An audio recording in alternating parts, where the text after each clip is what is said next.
దేవుడు అంటున్నాడు ఈ పెద్దల ద్వారా, ఎఫ్రాతాలో నీవు క్షేమాభివృద్ధి కలిగిన వాడవై బెత్లెహేములో నీవు ఖ్యాతి నొందుదువుగాక. దేవుని బిడ్డలారా, ఈ రెండు మాటలే శ్రేష్టమైన దేవుని వాగ్దానాలుగా దేవుడు మనకు దయచేశాడు. ఏంటంట? మొట్టమొదటి మాట, ఎఫ్రాతాలో నీవు క్షేమాభివృద్ధి నొందుగాక. ఎఫ్రాతాలో నీవు క్షేమాభివృద్ధి కలిగిన వాడవై. ఎఫ్రాతా అనేటువంటి ప్రాంతాన్ని గురించి ఇక్కడ వ్రాయబడింది. బైబిల్లో చూస్తే ఈ బెత్లెహేము, ఎఫ్రాతా అనేటువంటివి ఒకే ప్రాంతానికి సంబంధించినవి. మనకు అర్థం కావడానికి చెప్తాను. ఇప్పుడు కడప, పాత కడప ఏమన్నా వేరండి? వేరు కాదు, రెండు ఒకటే. హార్ట్ ఆఫ్ ద టౌన్ లో ఈ కడపను మనం గుర్తించాం. అలాగనే బెత్లెహేము చుట్టుపట్ల ప్రాంతాల్లో ఉండేటువంటి ప్రాంతాన్ని ఎఫ్రాతా అంటారు. ఇప్పుడు దేవుడు అంటున్నాడు, బోయజు, నీ జీవితంలో నీవు ఎఫ్రాతాలో క్షేమాభివృద్ధి నొందుదువు. ఎఫ్రాతాలో క్షేమాభివృద్ధిని కలుగుతుంది. దేవుని బిడ్డలారా, బైబిల్లో గమనిస్తే ఆ పదాన్ని చూడండి, క్షేమము ప్లస్ అభివృద్ధి, క్షేమాభివృద్ధి. నీ జీవితాల్లో క్షేమం అనేటువంటిది ఉంది చూసావా, అది అభివృద్ధి చెందుతుంది. అది దేవుడిచ్చినటువంటి వాగ్దానం. క్షేమం అనేటువంటిది ఉంది నీ జీవితాల్లో. Already you are having that blessing. ఆ ఆశీర్వాదం నీ జీవితాల్లో ఉంది. ఆ క్షేమాన్ని నేనేం చేస్తాను తెలుసా? అభివృద్ధి చేస్తాను. ఎంత అభివృద్ధి చేసే దేవుడు చెప్పలేదండి. నీ క్షేమాన్ని 2 సంవత్సరాలకు అభివృద్ధి చేస్తానని చెప్పలేదు. నీ క్షేమాన్ని 4 సంవత్సరాల వరకు అభివృద్ధి చేస్తానని చెప్పలేదు. It always depends upon Boaz decisions. Boaz యొక్క తీర్మానాన్ని బట్టి ఉంటాయి. బోయజ్ యొక్క తీర్మానాన్ని బట్టి ఉంటాయి. దేవుని బిడ్డలారా, దేవుని వాగ్దానాలకు పరిమితులు లేవండి. దేవుని మాటకు పరిమితులు లేవు. ఎందుకంటే అనంతుడైన దేవుడు కాబట్టి, అనంతుడైనటువంటి దేవుడు తన యొక్క మహాశక్తిని బట్టి మన జీవితంలో అనంతమైన ఆశీర్వాదాలు ఇవ్వడానికి రెడీగా ఉంటాడు. కానీ మనం చేసేటువంటి పాడు పనులు ఏం చేస్తాయి తెలుసా? దేవుని యొక్క ఆశీర్వాదాలు మన ఎదుట మూసేస్తాయి. దేవుని బిడ్డలారా, ఇక్కడ బోయజుతో దేవుని వాగ్దానం ఏంటి తెలుసా? బోయజు, ఎఫ్రాతాలో క్షేమాభివృద్ధి. నీ జీవితంలో you are having the blessings, but దాన్ని నేను అభివృద్ధి చేస్తాను. నీకున్నటువంటి క్షేమం, నీ ఆరోగ్యంలో క్షేమం, నీ ఉద్యోగంలో క్షేమం, నీ ఆర్థికంగా క్షేమం, ఎక్కడ క్షేమం ఉంది అనుకుంటున్నావో ఆ క్షేమాన్ని నేను అభివృద్ధి చేస్తాను. దేవుని బిడ్డలారా, క్షేమాభివృద్ధి అనేటువంటి ఈ పదాన్ని చూసినప్పుడు నాకు అనిపించింది, దేవుని నేను స్తుతించడం ప్రారంభించాను. నేను, దేవా, మా జీవితాల్లో 8 నెలలు క్షేమాన్ని ఇచ్చావు, థ్యాంక్ యూ అని చెప్తే దేవుడు అంటాడు, లేదు లేదు, 8 నెలల తర్వాత ఇంకా క్షేమాన్ని నేను అభివృద్ధి చేస్తాను. అభివృద్ధి చేస్తాను. నేను నీ జీవితాల్లో ఉండేటువంటి క్షేమాన్ని నేను ఇంకా అభివృద్ధి చేస్తాను. శారీరకమైన క్షేమమా, ఆత్మీయమైన క్షేమమా, కుటుంబపరమైన క్షేమమా, ఎలాంటి క్షేమమైన, whatever that is you are lacking in your life, నీ జీవితంలో ఏదైతే కొదువుగా ఉందో ఆ క్షేమాన్ని నేను అభివృద్ధి చేస్తాను, అభివృద్ధి చేస్తాను. దేవుని బిడ్డలారా, మన జీవితాల్లో మనం తెలుసుకోవాల్సిన విషయం ఏంటంటే, క్షేమం అనేటువంటిది దేవుని దగ్గర ఉందండి, మనిషి దగ్గర లేదు. అది మనిషికి సంబంధించింది కాదు. అది మనిషి సంపాదించుకునేటువంటిది కాదు. దేవుడే ఇవ్వాలి, దేవుడే ఇవ్వాలి. ఈ యొక్క బోయజు అత్యధికంగా దీవించబడినటువంటి బోయజు. మంచిగా గుర్తింపు, పేరు ప్రఖ్యాతులు ఉన్నాయి బోయజుకు ఆ ప్రాంతంలో. కానీ దేవుడు అంటున్నాడు, you have taken a right decision. నీ జీవితంలో సరి అయిన నిర్ణయం తీసుకున్నావు కాబట్టి బోయజు, నీ క్షేమం అభివృద్ధి చెందుతుంది. దేవుడు చెప్పే మాట, వాగ్దానం ఒకటి ఉంది, కండిషన్ కూడా ఒకటి ఉంది. If your decisions are on par with God's will, దేవుని యొక్క చిత్తానికి లోబడేటువంటి నిర్ణయాలు నువ్వు చేస్తే, దేవుడు నీతో మాట్లాడుతున్న వాక్యానికి నువ్వు లోబడి ఆ వాక్య మార్గాల్లో నువ్వు నడిచే వ్యక్తివైతే, దేవుడు అంటాడు నీకు క్షేమాభివృద్ధి ఉంటుంది, మన కుటుంబానికి క్షేమాభివృద్ధి ఉంటుంది, మన పిల్లలకు క్షేమాభివృద్ధి ఉంటుంది. దేవుని బిడ్డలారా, క్షేమాన్ని దేవుడు అభివృద్ధి చేస్తాడు. అంటే లోకంలో క్షేమము లేని పరిస్థితులు వచ్చేసాయండి. అంటే మనం చూస్తుంటున్నాం, నార్త్ ఇండియాలో, కాశ్మీర్లో ఎక్కువగా ఈ క్లౌడ్ బర్స్ట్ అనేటువంటిది మనం చూస్తుంటున్నాం. మేఘాలు, వర్షాలు చిలకరింపు, అంటే వర్షపు జల్లులు కురవాలి, అప్పుడు మనిషి ఆరోగ్యంగా ఉంటాడు. మొత్తం నీళ్ళంతా ఒకేసారి కుమ్మరించబడ్డాయంటే మనుషులు చచ్చిపోతుంటున్నారు. ఎంతమంది చనిపోతున్నారు అంటే, ఒక్కసారి ఒక ప్రాంతంలో ఆ నీళ్లు ఒక్కసారి అట్లా కుమ్మరించబడ్డాయి మేఘంలో నుంచి, అంటే దాన్ని క్లౌడ్ బర్స్ట్ అంటారు. అంటే ఆ ఫోర్స్కు కొండలు కూడా విరిగిపోతుంటున్నాయి, మనుషులు చచ్చిపోతుంటున్నారు. లోకంలో క్షేమం లేదు. కానీ దేవుడు అంటున్నాడు, నీకు క్షేమాన్ని నేను అభివృద్ధి చేస్తాను. హల్లెలూయా, హల్లెలూయా. దేవుని బిడ్డలారా, అపోస్తల కార్యములు 9వ అధ్యాయం 31వ వచనాన్ని మనం చదువుకుందాం. కావున యూదయ గలిలయ సమరయ దేశములందంతటా సంఘము క్షేమాభివృద్ధి నొందుచు సమాధానము కలిగియుండెను. మరియు ప్రభువునందు భయమును పరిశుద్ధాత్మ ఆదరణయు కలిగి నడుచుకొనుచు విస్తరించుచుండెను. కావున యూదయ గలిలయ సమరయ దేశములందంతటా సంఘము క్షేమాభివృద్ధి. సంఘముకి ఏముందంట? క్షేమాభివృద్ధి. దేవుని బిడ్డలారా, సంఘానికి కూడా క్షేమం అంటే నీ యొక్క ఆత్మీయ జీవితంలో కూడా క్షేమాన్ని అభివృద్ధి చేసేటువంటి దేవుడు, క్షేమాన్ని అభివృద్ధి చేసేటువంటి దేవుడు. దేవుని బిడ్డలారా, ఇక్కడ గమనిస్తే సంఘం అంట యూదయ గలిలయ సమరయల దేశమందంతటా సంఘము క్షేమాభివృద్ధి నొందెను. ఎందుకు ఆ మాట రాయబడింది తెలుసా? అంతకు ముందు సంఘంలో క్షేమం లేదు. ఎందుకు? సౌలు అనేటువంటి యవనస్తుడు సంఘం మీద దాడి చేస్తుంటున్నాడు, సంఘాన్ని హింసిస్తూ ఉంటున్నాడు, సంఘంలో ఉండేటువంటి స్త్రీలను ఈడ్చుకొని వెళుతుంటున్నాడు. ఇప్పుడు దేవుని యొక్క వాక్యంలో వ్రాయబడింది సంఘము క్షేమాభివృద్ధి. అంటే దాని అర్థం ఏంటంటే, ఇంతకు ముందు ఒక అటాక్ జరిగిందేమో, ఇంతకు ముందు ఒక శోధన నీ జీవితంలో వచ్చిందేమో, నీకు వ్యతిరేకంగా ఉండే వాళ్ళు ఉన్నారేమో. దేవుడు అంటున్నాడు, ఐ హావ్ సీన్ దట్, దాన్ని నేను చూచాను. సంఘము క్షేమాభివృద్ధి. యెరూషలేములోనే కాదు, బైబిల్లో మనం చూస్తాం యూదయ గలిలయ సమరయ దేశములందంతటా సంఘము క్షేమాభివృద్ధి. దేవుని బిడ్డలారా, ఈరోజు దేవుడు మనకిచ్చే మొదటి వాగ్దానములో ఉన్నటువంటి ఫస్ట్ పార్ట్ ఏంటి తెలుసా? క్షేమాభివృద్ధి. ఎక్కడ? ఎఫ్రాతాలో. అంటే ఈ ఒకవేళ బెత్లెహేములో క్షేమం ఉందేమో, ఎఫ్రాతాలో లేదేమో క్షేమం. దేవుడు చూశాడు, ఓకే బోయజు, నీవు బెత్లెహేం అనే ప్రాంతంలో క్షేమము కలిగి ఉంటున్నావు, కానీ ఎఫ్రాతాలో లేదు అనుకుంటున్నావేమో. అంటే ఒక చోట క్షేమం ఉంది, ఇంకో చోట క్షేమం లేదు అనేటువంటి తలం అనుకుంటుందేమో. కొన్ని సందర్భాలు ఆరోగ్యం బాగుంది, ఆర్థికంగా బాగలేవు, లేకపోతే ఆర్థికంగా బాగున్నావు కానీ ఆత్మీయంగా బాగలేవు. ఒకవేళ రెండు బాగున్నావు, కుటుంబంలో ఏదో క్షేమం లేదు అనేటువంటి పరిస్థితి ఉందా? దేవుడు అంటాడు, ఎక్కడ క్షేమం లేదో I'm going to visit that place. దేవుని యొక్క మాట ఏంటి తెలుసా? ఆ క్షేమము లేని పరిస్థితిని నేను దర్శిస్తా. ఈరోజు దేవుడు అంటున్నాడు, ఎఫ్రాతాలో క్షేమాభివృద్ధి మన జీవితంలో. God wants to give this blessings. ఎప్పుడైతే బోయజు దేవుని చిత్తానికి లోబడ్డాడు. మనం తెలుసుకోవాల్సిన విషయం ఏంటంటే, మనము క్షేమాభివృద్ధి అనే ఆశీర్వాదం వైపే చూస్తూ ఉంటాం, కానీ దేవుడు అంటాడు, before you expect that, try to show obedience to my will. నా చిత్తానికి విధేయత చూపించు. రెండవదిగా ఈ వాగ్దానంలో ఉండే రెండవ మాట ఏంటి? రూతు గ్రంథం 4వ అధ్యాయం 12వ వచనం చదువు.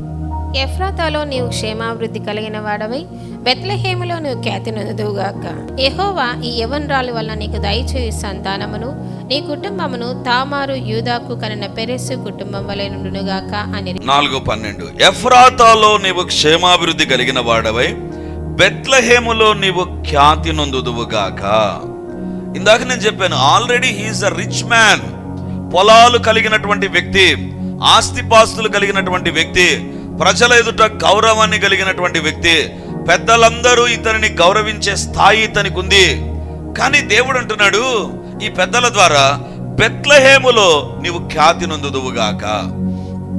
బెత్లెహేములో already your having one stature, ఒక గుర్తింపు అనేటువంటిది ఉంది, ఒక గౌరవం అనేటువంటిది ఉంది. ఇంకా దాన్ని నేను అభివృద్ధి చేస్తాను. ఖ్యాతి నొందుదువుగాక, ఇంకా నీ పేరు పైకొచ్చును గాక, ఇంకా నువ్వు ఆశీర్వదించబడాలి బోయజు, ఇంకా నువ్వు దీవించబడాలి. ఈ మాట వింటుంటే సాతాను అంటాడా, నీకు కాదులే ఇది, నీకు కాదు ఇది. దేవుని బిడ్డలారా, ఇఫ్ యు బిలీవ్, నువ్వు నమ్మితే ఈ మాట నీ సొంతం అవుతుంది. In and around he was a famous, అంటే చుట్టుపట్ల ప్రాంతాల్లో అతనికి ఖ్యాతి ఉంది. కానీ దేవుడు అంటున్నాడు, బెత్లెహేములో నీవు ఖ్యాతి నొందుదువుగాక. దేవుని బిడ్డలారా, ఈ ప్రామిస్ ఏంటి తెలుసా? ఒక రకంగా బోయజుకు సంబంధించినట్టుగా కనబడుతుంది, కానీ ఎప్పుడు వచ్చింది తెలుసా? ఎప్పుడైతే when he has taken a decision to marry రూత్ను వివాహం చేసుకునే సమయంలో దేవుడు అంటున్నాడు, ఈ పెద్దల ద్వారా నీకు ఖ్యాతి నొందుతుంది. అంటే ఈ వాగ్దానం ఏంటి తెలుసా? వ్యక్తిగతమైన వాగ్దానమే కాదు, ఇది కుటుంబ వాగ్దానం, ఇది కుటుంబానికి సంబంధించిన వాగ్దానం. కుటుంబములో ఖ్యాతి లేని పరిస్థితి ఉందా? Are we getting a bad name in and around? చుట్టుపట్ల ఒకవేళ మనల గురించి ఒక చెడ్డు పేరు మనకు వస్తూ ఉందా, మనకు అంటుకుంటూ ఉందా? దేవుడు ఈరోజు అంటున్నాడు, if your decisions are correct, if you are going to take a right decision, సరి అయిన నిర్ణయం నువ్వు తీసుకోగలిగితే, this is going to be your family promise, ఇది నీ కుటుంబ వాగ్దానంగా ఉంటది. ఎందుకు తెలుసా? ఖ్యాతి నొందుదువుగాక, ఖ్యాతి నొందుదువుగాక. అసలు ఖ్యాతి అంటే ఏంటండి? ఖ్యాతి అనేటువంటి పదానికి అర్థం ఏంటి తెలుసా? ఇప్పుడు నన్ను బట్టి నా ద్వారా కలిగేటువంటిదే కాదు, నాతో ఆగిపోయేదాన్ని ఖ్యాతి అనరు, నా తర్వాత కూడా అది జరగాలి, అదే ఖ్యాతి. అదే ఖ్యాతి అంటే నేను దీవించబడాలి, నా తరువాత నా తరువాత నా తరువాత. మీరు అనవచ్చు, బోయజు జీవితంలో ఖ్యాతి ఉందా? బోయజు బెత్లెహేము అంటున్నాడు కదా వాక్యంలో, బెత్లెహేములో నువ్వు ఖ్యాతి నొందుదువు అంటే, ఈ బోయజు తర్వాత బోయజు కుమారుడు, ఆ కుమారుని యొక్క తండ్రి యెషై, ఆ యెషై కుమారుడే దావీదు, బెత్లెహేమీయుడైనటువంటి దావీదు అంటారు. అంటే బెత్లెహేములో బోయజుతో దేవుడు మాట్లాడి నువ్వు ఖ్యాతి నొందుదువు అంటే, బెత్లెహేము తరువాత దేవుడు కంటిన్యూ చేస్తున్నాడు తన ఆశీర్వాదాలను. దావీదు వచ్చేసాడు బెత్లెహేములో నుంచి, ఇప్పుడు దావీదు సంతానమే యేసు ప్రభు. అది ఖ్యాతి అంటే నీతో ఆగిపోయేటువంటిది కాదు, నీతో నిలిచిపోయేటువంటిది కాదు, నీ తర్వాత కూడా ఉంటది, నీ తర్వాత కూడా ఉంటది. దేవుని బిడ్డలారా, God gave us a wonderful promise. Let us claim this. బెత్లెహేములో నీవు ఖ్యాతి నొందుదువుగాక. నీకు వచ్చినటువంటి చెడ్డ పేరు క్యాన్సల్ కావాలనా? Claim this promise, claim this promise. ఈ వాగ్దానాన్ని పట్టుకొని ప్రార్థన చేయి. దావీదును చూసి ఏమంటారు? బెత్లెహేముకు సంబంధించినటువంటి యెషై కుమారుడైన దావీదు. ఎందుకు ఆ పేరు? రూతు 4:12 దేవుడు వాగ్దానం ఇచ్చాడు, నువ్వు ఖ్యాతి నొందుతావు, నువ్వు ఖ్యాతి నొందుతావు. You will be blessed, your children will be blessed, your family life will be blessed, after that your generations will be blessed. ఆ తర్వాత నీ యొక్క జీవితంలో ఆశీర్వాదాలు నేను ఆపేసాను. దేవుని బిడ్డలారా, నీ జీవితంలో ఉదయం నుంచి నువ్వు చేసే తీర్మానాలను బట్టి నీ ఖ్యాతి ఉంటుంది, మర్చిపోవద్దు. What ever the decision. ఉదయం లేచిన తర్వాత పరిగెత్తుకొని పేపర్ చదివితే నీ తీర్మానం సరి అయిన తీర్మానం కాదు. ఉదయం లేచిన వెంటనే దేవుని దగ్గర ప్రార్థన చేసుకొని, దేవుని ముఖ దర్శనం చేసి, నీ కళ్ళు ఎవరిని చూడకముందే నీ దేవుని వైపు చూడగలిగితే, అది మొట్టమొదటిగా నువ్వు చేసే నిర్ణయం సరి అయిన నిర్ణయం. ఆ తర్వాత దేవుని యొక్క వాక్యం, ఆ తర్వాత దేవుని స్తుతించడం, ఆ తర్వాత కుటుంబంలో ప్రార్థన. ఈ మంచి నిర్ణయాలు మొట్టమొదట నువ్వు చేస్తే, దేవుడు అంటున్నాడు, బోయజు నీ ఖ్యాతి కలుగుతుంది, బోయజు నీకు ఖ్యాతి కలుగుతుంది.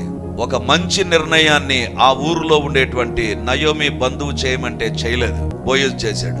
నయోమి యొక్క సమీప బంధుడు, అయ్యా ఇక్కడ రూతు ఉంది, రూతును పెళ్లి చేసుకుంటావా అని అడిగితే ఆయన నన్ను, వేరొక వ్యక్తికి అవకాశం వచ్చింది నిర్ణయం తీసుకోవడానికి, ఆ వ్యక్తి వద్దన్నాడు. అప్పుడు బోయజు వచ్చాడు, ఆ తీర్మానం నేను చేస్తా. అంతే, దేవుని ఆశీర్వాదాలు రిలీజ్ అయిపోయి నీవు ఖ్యాతి నొందుతావు, నీవు ఖ్యాతి నొందుతావు. దేవుడిచ్చేది శాశ్వతమైన ఖ్యాతి. హల్లెలూయా, హల్లెలూయా. ఎందుకు శాశ్వతమైన ఖ్యాతి అంటున్నాను? It is not stopped with Boaz. బోయజ్తో అది ఆగిపోలేదు, it has move towards Jesse family. యెషై ఇంటిలోనికి వెళ్ళింది, దావీదు మీదకి వచ్చేది, దావీదు నుంచి వచ్చినటువంటి ఆ యొక్క వంశంలో నుంచే యేసు ప్రభు వచ్చేసాడు. అది ఖ్యాతి అంటే, నిరంతరం ఉండేటువంటిది, ఆగిపోనటువంటిది. అంటే ఈరోజు యేసు ప్రభుని గురించి మనం మాట్లాడుతున్నామా? దాని వెనక ఎవరున్నారు? బోయజు. దావీదుని గురించి మాట్లాడుతున్నామా? దాని వెనక ఎవరున్నారు? బోయజు. నీ జీవితంలో దేవుని చిత్తానికి లోబడే వ్యక్తివైతే నిన్ను బట్టి అనేక వంశాలు దీవించబడతాయి. హల్లెలూయా. దేవుని బిడ్డలారా, దానియేలు గ్రంథంలోకి వస్తాం. ఆ భాగాన్ని చూచి మనం ముగిస్తాం. దానియేలు గ్రంథం 6వ అధ్యాయం 3వ వచనం. దానియేలు గ్రంథం 6వ అధ్యాయం 3వ వచనం. ఈ దానియేలు అతి శ్రేష్టమైన బుద్ధి గలవాడై ప్రధానులలోను అధిపతులలోను ప్రఖ్యాతి నొంది ఉండెను గనుక రాజ్యమంతటి మీద అతని నియమింపవలనని రాజును ఉద్దేశించెను. దానియేలు అతి శ్రేష్టమైన బుద్ధి గలవాడే. బుద్ధి అంటే ఏంటి? ఆయా పనుల దగ్గర నీ యొక్క బుద్ధి కనబడుతుంది, నీ యొక్క బుద్ధి కనబడుతుంది. ఈరోజు మనకు వచ్చిన బుద్ధి ఏంటి తెలుసా? ఉదయాన్నే చర్చికి రావాలి, ఉదయాన్నే చర్చికి రావాలి. దానియేలు అతి శ్రేష్టమైన బుద్ధి గలవాడంట, అతి శ్రేష్టమైన బుద్ధి. కాబట్టే దేవుడు అంటున్నాడు, నీ బుద్ధి కరెక్ట్ గా ఉంది, నీ తీర్మానాలు కరెక్ట్ గా ఉన్నాయి దావీదు. కాబట్టి ప్రధానులలోను అధిపతులను ప్రఖ్యాతి నొంది ఉండెను, ప్రఖ్యాతి నొంది ఉండెను. అంటే దానియేలు యొక్క ఖ్యాతి ప్రఖ్యాతిగా మారిపోయింది. దానియేలుకున్నటువంటి ఖ్యాతిని దేవుడు పెంచేశాడు. ప్రధానులు ఉన్నారట, అధిపతులు ఉన్నారట, వాళ్ళందరినీ తలదన్నేటువంటి స్థాయికి దేవుడు దానియేలును తీసుకొని వెళ్ళాడు. దానియేలు ఒకవైపు దీవించబడుతున్నా ఒకవైపు శత్రువులు ఉన్నారండి. మర్చిపోవద్దు, ఈరోజు వాగ్దానం వెనక నీ చుట్టుపట్ల శత్రువులు ఉంటారు. వాళ్ళ మధ్యనే నీకు ఖ్యాతి కలుగుతుంది, వాళ్ళ మధ్యనే నీకు ఖ్యాతి ఉంటుంది. నీ శత్రువుల ఎదుటనే నీ భోజనపు బలను సిద్ధపరుస్తాడు దేవుడు. ఎందుకంటే వాళ్ళే నీకు తప్పుడు పేర్లు పెట్టింటారు, తప్పుడు ప్రచారం చేసినారు, నీ గురించి తప్పుడు మాటలు చెప్పింటారు. అలాంటి వారి మధ్యే దేవుడు ఈ వాగ్దానం ఇస్తుంటున్నాడు. ఈ వాగ్దానం ఇస్తుంటాడు. దానియేలుకు చుట్టూ శత్రువులే. అరే, వీడు బానిసగా వచ్చాడు మా దేశానికి, ఈరోజు ఇంతగా దీవించబడుతున్నాడు అని ఎప్పటికీ కన్నేసి ఉంచారు. కానీ దానియేలు అతి శ్రేష్టమైన బుద్ధి గలవాడే. దానియేలు చెరలో నుంచి వచ్చిన, బానిసగా ఉన్న, లేకపోతే ఆ దేశంలో సెకండ్ కేటగిరీ సిటిజన్ గా ఉన్న దేవుడు అనుకున్నాడు, దానియేలు నీలో అతి శ్రేష్టమైన బుద్ధి ఉంది. అతని శత్రువుల్లో అతి శ్రేష్టమైన బుద్ధి లేదు. అన్ని పాడు బుద్ధి, కుళ్ళు బుద్ధి, కుతంత్రాలతో కూడింది. నీ బుద్ధి కరెక్ట్ గా ఉంటేనే దేవుడు ఆశీర్వదిస్తాడు. నీ బుద్ధి కరెక్ట్ గా లేకపోతే God will never bless you. Boaz ఎలాంటి వాడు తెలుసా? ఆస్తిపరుడు, మిగుల ఆస్తిపరుడు. దేవుడు అన్నాడు, బోయజు, భర్త చనిపోయిన రూతును పెళ్లి చేసుకుంటావా? ఇతనికి డబ్బు ఉంది, ఎంతమంది అయినా వస్తారండి, ఎంతమంది అయినా తమ కుమార్తెని ఇవ్వడానికి రెడీగా ఉంటారు. కానీ దేవుడు చెప్పిన మాటకు లోబడ్డాడు. అది బుద్ధి బోయజ్ది. ఈరోజు నీ బుద్ధి వంకర బుద్ధి అయితే, నీ బుద్ధి పనికిమాలినదైతే ఈ వాగ్దానం నీది కాదు. దానియేలు అతి శ్రేష్టమైన బుద్ధి గలవాడై ఉన్నాడు కాబట్టి ప్రఖ్యాతి. దేవుని బిడ్డలారా, ఇంకొక తలంపు చెప్పి నేను ముగిస్తాను. బెత్లెహేము అంటే అర్థం ఏంటి తెలుసా? రొట్టెల గృహం. ఆహారం సమృద్ధిగా ఉంటది అక్కడ. ఇప్పుడు దేవుడు అంటున్నాడు, బెత్లెహేములో నీకు ఖ్యాతి కలుగుతుంది. బెత్లెహేములో నీకు ఖ్యాతి కలుగుతుంది అంటే అర్థం ఏంటి తెలుసా? నీ జీవితంలో అవసరతలు ఉంటాయి. అవసరతల మధ్య నీకు కొదువు ఉండదు, నీకు కొరత ఉండదు, నీకు ఖ్యాతి కలుగుతుంది. బెత్లెహేము ఆహారపు ఇల్లు, రొట్టెల గృహము బెత్లెహేము అంటే దేవుడు ఒక వాగ్దానం ఇచ్చాడంటే it will have a multi angular approach అండి. వివిధ కోణాల్లో దేవుడు ఆ వాగ్దానాన్ని సెట్ చేసి మన ఎదురుకు తీసుకొని వస్తాడు. ఒకవేళ ఈ 8 నెలలు ఒకవేళ ఒక కొరత కొదవకుండా నువ్వు వెళ్ళిపోయావేమో, ఒక తీరనటువంటిది ఒకటి నీ జీవితంలోనికి వచ్చేసిందేమో, దేవుడు అంటున్నాడు, క్లెయిమ్ దిస్ ప్రామిస్. ఈ వాగ్దానాన్ని బట్టి ప్రార్థన చేయి. దేవా, నువ్వు ఎఫ్రాతాలో క్షేమాభివృద్ధి, బెత్లెహేములో నువ్వు ఖ్యాతి నందుదు అని చెప్పావు కాబట్టి let me have this lord. దేవా, ఈ యొక్క ఖ్యాతి నాకు కలగాలి, నాకు కొదువ ఉండకూడదు, నాకు కొరత ఉండకూడదు. అందుకే ఈ యొక్క నయోమి తన జీవితంలో చేసినటువంటి పని ఏంటి తెలుసా? బెత్లెహేమును విడిచిపెట్టి వేరే దేశానికి వెళ్ళిపోయింది.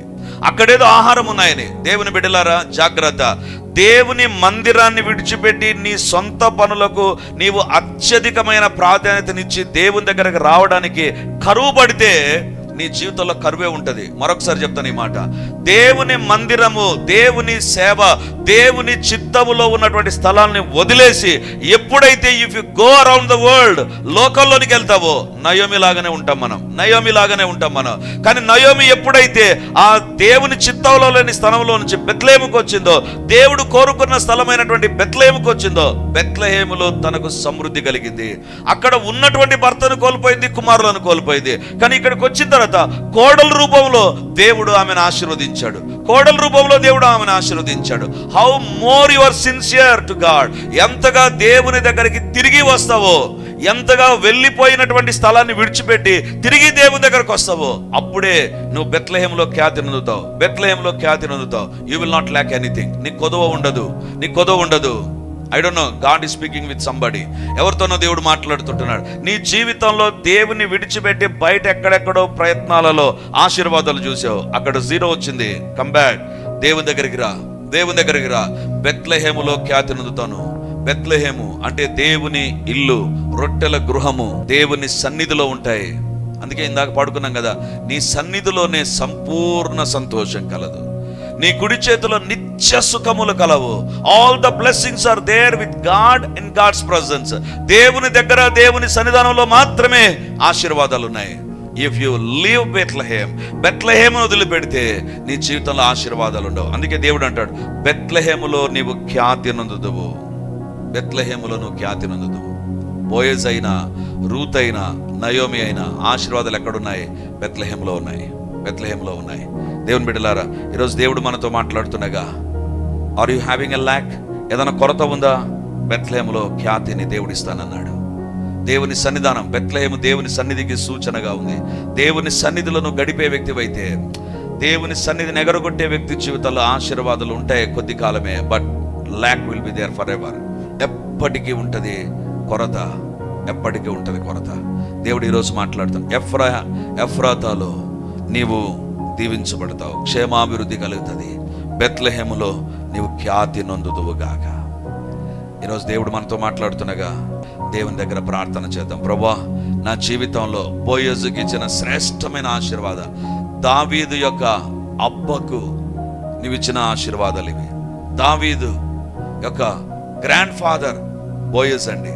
ఈ బోయజుకు గ్రేట్ గ్రాండ్ ఫాదర్, ఈ గ్రేట్ గ్రాండ్ ఫాదర్కి ఇచ్చిన ఆశీర్వాదాలు మాకు ఇవ్వాలని we must be very thankful to the Lord. ఒక గొప్ప వ్యక్తికి ఇచ్చిన ఆశీర్వాదాలు మనకివ్వాలని దేవుడు కోరుతున్నాడు. 2 కండిషన్స్ దేవుడు చెప్పాడు. నీ తీర్మానాలు కరెక్ట్గా ఉండాలి, బెత్లెహేములోనే నువ్వు ఆశీర్వదించబడతావు, దేవుని సన్నిధిలోనే, దేవుని యొక్క సహవాసంలోనే నువ్వు దీవించబడతావు. ప్రభు మనతో మాట్లాడుండగా ఒక 2 నిమిషాలు మనల్ని మనం పరీక్షించుకుందాం. మన తీర్మానాలు గత దినాల్లో తప్పుగా ఉండిపోయాయా? తప్పుడు తీర్మానాలు, తప్పుడు నిర్ణయాలు, తప్పుడు వ్యక్తులతో సహవాసం మన జీవితంలోనికి వచ్చేసిందా? దేవునికి దూరం అయిపోయామా? దేవుని ఎదుట క్షమాపణ ప్రార్థన చేద్దాం. ప్రభువా, నీకు దూరం అయిపోయాను ప్రభువా, నా జీవితంలో క్షేమాభివృద్ధి లేదు, ఉన్నటువంటి క్షేమాన్ని కోల్పోయాను, ఖ్యాతి లేదు, అపకీర్తి నాకు కలిగింది నాయన, నన్ను క్షమించు. నా జీవితంలో నాకు ఇచ్చిన ఈ వాగ్దానాన్ని బట్టి వందనాలు. రూతు 4:12 నాకు ఇచ్చావు ప్రభువా వాగ్దానం. ఎఫ్రాతాలో క్షేమాభివృద్ధి, బెత్లెహేములో ఖ్యాతి నొందుదు. కాబట్టి నాయనా, నాకు ఇచ్చినటువంటి వాగ్దానాన్ని బట్టి వందనాలు. కానీ ఎక్కడెక్కడ నా జీవితంలో కొరత ఉందో, నేను ఎక్కడెక్కడ తప్పులు చేశానో నాకు గుర్తు చేయండి. నాకు తెలిసిన స్థలమైనా, నేను మర్చిపోయినటువంటి ఏరియాస్ అయినా నాకు గుర్తు చేయండి ప్రభువా. నేను సరి చేసుకుంటాను, నేను లోబడతాను ప్రభువా, నేను నీ యొక్క చిత్తానికి విలువనిస్తాను ప్రభువా, మనుషుల యొక్క నిర్ణయానికి కాదు, మీ చిత్తానికి విలువనిస్తాను అని ఎప్పుడైతే నువ్వు దేవుని దగ్గర ప్రార్థన చేస్తావో, అప్పుడే ఈ వాగ్దానం, అప్పుడే ఈ యొక్క రూతు 4:12 నీ జీవితంలో నెరవేరుతుంది. ప్రభు మనతో మాట్లాడుతుండగా అందరం కూడా కళ్ళు మూసుకుందాం, దేవుని ఎదుట ప్రార్థన చేద్దాం. దేవా, నా జీవితంలో ఈ వాగ్దానం నెరవేరాలి. నాకు క్షేమాభివృద్ధి లేదు నాయన, క్షేమమే లేదు, ఇక క్షేమాభివృద్ధి ఎక్కడ నాయన? ఖ్యాతి కాదు, అపకీర్తి నాకుంది నాయన, నాకు చెడ్డ పేరు వచ్చింది ప్రభువా, నేను నా జీవితంలో కోల్పోయాను ప్రభువా మంచి పేరును. దేవా, నన్ను క్షమించు, నన్ను క్షమించు. ఎక్కడ ఏ విషయంలో నేను తప్పు చేసినా నన్ను మన్నించు ప్రభువా, నన్ను మన్నించు. దేవా, ఆ దినాన పెద్దలు తండ్రి బోయజును దీవించారు ప్రభువా, ఆ దీవెన ఈ దినానికి కూడా మేము చూడగలుగుతున్నాము నాయన. అవును తండ్రి, సరి అయిన నిర్ణయం తీసుకున్నటువంటి ఈ యొక్క బోయజు కలిగిన దీవెనలు మామూలు దీవెనలు కాదు నాయన, క్షేమాభివృద్ధి, ఖ్యాతిని నువ్వు కలగజేసావు ప్రభా. ఈ 2 ఆశీర్వాదాలు మాకు కూడా మీరు ఇవ్వాలని నిర్ణయించిన మీ నిర్ణయాన్ని బట్టి మా శిరస్సు వంచి మీకు వందనాలు చెల్లిస్తున్నా. We are not worthy for this blessing Lord. ఈ యొక్క వాగ్దానానికి, ఆశీర్వాదాలకు మేము అర్హులం కాదు నాయనా. దేవా, అయినా మా పట్ల మీరు కలిగిన పిచ్చి ప్రేమను బట్టి మాకు ఇచ్చారు ప్రభా. కానీ మా జీవితాల్లో ఎప్పుడు కూడా తప్పుడు నిర్ణయాలు చేయకుండా, తప్పుడు తలంపుల్లోనికి వెళ్లకుండా, తప్పుడు కార్యాల జోలికి వెళ్లకుండా తండ్రి మమ్మల్ని మేము కాపాడుకున్నట్లుగా సహాయించండి నాయనా. తండ్రి, బోయజు తన జీవితంలో ఒక మంచి నిర్ణయం తీసుకున్నందుకే తన జీవితంలో రూతు 4:12 తన జీవితంలోనికి వచ్చింది నాయనా. దేవా, ఇప్పుడు అడుగుతుంటున్నా, ప్రతిరోజు మా నిర్ణయాలు మీ చిత్తానుసారముగా చేయుదుముగాక. మా నిర్ణయాలలో దేవుని పైన ఆధారపడుదుముగాక. అది చిన్న విషయమైనా పెద్ద విషయమైనా ప్రార్థనా పూర్వకంగా సరైన నిర్ణయాలు తీసుకునే కృప మా ఒక్కొక్కరికి కలుగునుగాక. తొందరపాటుతో ఆయా ఆకర్షణలకు, ప్రేరేపణకు లోబడి అడుగులు వేయబడకుండా ఉండునుగాక, అడుగులు వేయకుండా ఉందుముగాక. సులువుగా చిక్కుల పెట్టు పాపములు మేము పడకుండా కాపాడండి ప్రభా. సులువుగా చిక్కుల పెట్టు పాపాలు వస్తున్నాయి ప్రభా. ఒక్కొక్కరి పైకి, ఒక కుటుంబం పైకి ఆయా పరిస్థితుల్లోనికి, ఉద్యోగ వ్యాపారాల్లోనికి, చదువుల్లోనికి సులువుగా చిక్కుల పెట్టు పాపాలు తండ్రి సాతాను తీసుకొని వస్తుండగా నాయన మమ్మల్ని మేము కాపాడుకుందుముగాక, మమ్మల్ని మేము కాపాడుకుందుముగాక, మమ్మల్ని మేము కాపాడుకుందుముగాక. అపవాది యొక్క క్రియలు లయమైపోవునుగాక, లయమైపోవునుగాక. దేవా దేవా ప్రతి విషయాల్లో దాన్ని మమ్మల్ని మేము సరి చేసుకుందుముగాక. ఎప్పుడు మీరు వాక్య ధర్మమును హెచ్చరించిన, బెత్లెహేమును విడిచినందుకు, దేవునికి దూరమైనందుకు, వాక్యాన్ని విడిచిపెట్టినందుకు, రొట్టెల గృహాన్ని విడిచిపెట్టినందుకు, వాక్యానికి దూరమైనందుకు మా జీవితాల్లో క్షేమము లేదు, ఖ్యాతి లేదు నాయన. దేవా దర్శించండి తండ్రి. మేమైనా మా కుటుంబ సభ్యులైనా ఎవరైనా నీ వాక్యానికి, నీ సన్నిధికి దూరమవుతూ ఉంటే ఈ రోజు నుంచి మా బుద్ధులు, మా యొక్క లక్షణాలు మారునుగాక, మా కుటుంబ సభ్యుల యొక్క లక్షణాలు మారునుగాక. దేవుని మందిరానికి మేము ఇచ్చే ప్రాధాన్యత అత్యధికముగా ఉండునుగాక, వాక్యానికి మేము ఇచ్చే ప్రాధాన్యత అత్యధికముగా ఉండునుగాక, మీ చిత్తానికి లోబడే ప్రాధాన్యత అత్యధికమైన స్థానంలో ఉండునుగాక. దేవా మా జీవితాల్లో ఎఫ్రాతాలో మేము క్షేమాభివృద్ధి నొందుముగాక, క్షేమాభివృద్ధి మా కలుగునుగాక, మా క్షేమం వృద్ధి అగునుగాక. ఈ క్షణము నుంచే రూతు 4:12 నెరవేరునుగాక, నెరవేరునుగాక. ఆరోగ్యంలో క్షేమాభివృద్ధి, ఆర్థిక విషయాల్లో క్షేమాభివృద్ధి, కుటుంబ విషయాల్లో క్షేమాభివృద్ధి, చదువుల్లో క్షేమాభివృద్ధి నాయనా, ఉద్యోగ వ్యాపారాల్లో క్షేమాభివృద్ధి, అవసరతల్లో క్షేమాభివృద్ధి యేసు నామమందు ఉండునుగాక, యేసు నామమందు ఉండునుగాక, యేసు నామమందు ఉండునుగాక, యేసు నామమందు ఉండునుగాక.